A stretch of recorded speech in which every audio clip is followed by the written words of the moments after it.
We haven't heard a great deal about the troops on the border. They've mostly stayed behind the scenes, but recently KPBS military reporter Steve Walsh got a chance to visit El Paso and see what the Army leaders who are running the operations from Texas to California are doing there. Steve, that's quite an opportunity. Well, thanks, Priya.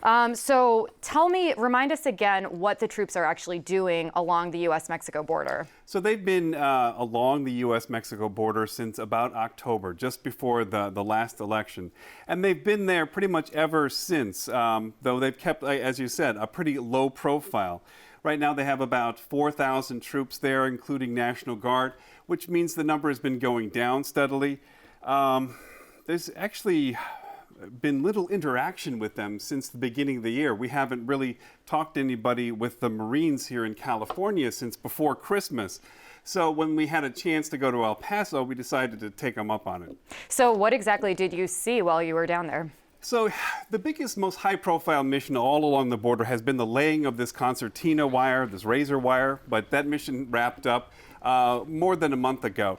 So now the biggest thing that they're doing, about 1,200 troops are involved with, they're in a mobile surveillance trucks. They're monitoring cameras from California all the way through Texas.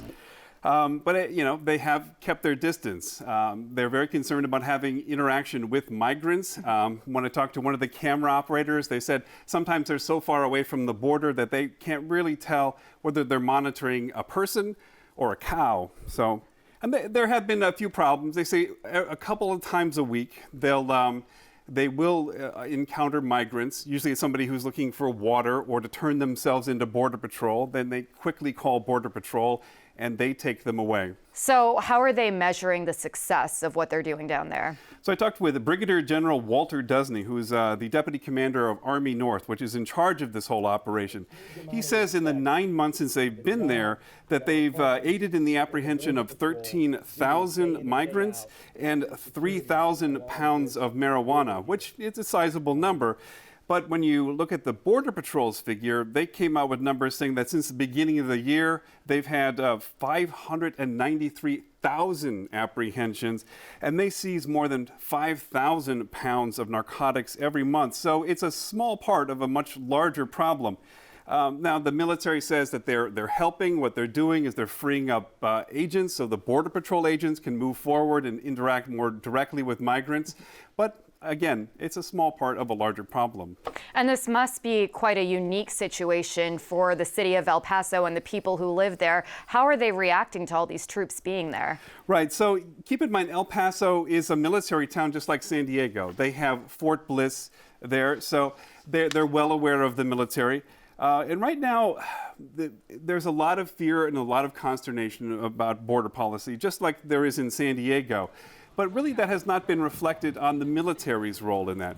Now, this could change. We're probably going to see more troops coming to the border in the next month or so. They've already signed on, the Pentagon has signed on to building 6 more detention centers along the border.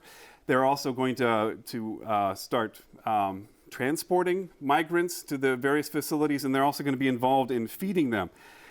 They're also doing things like painting border barriers in Calexico, which some members of Congress had said that's really not the role of the active duty military. So we're going to see more coming up the next couple months. Yeah, it's definitely going to be an interesting situation to keep monitoring. I've been speaking with KPBS military reporter Steve Walsh. Steve, thanks so much for your insight. Thanks, Priya.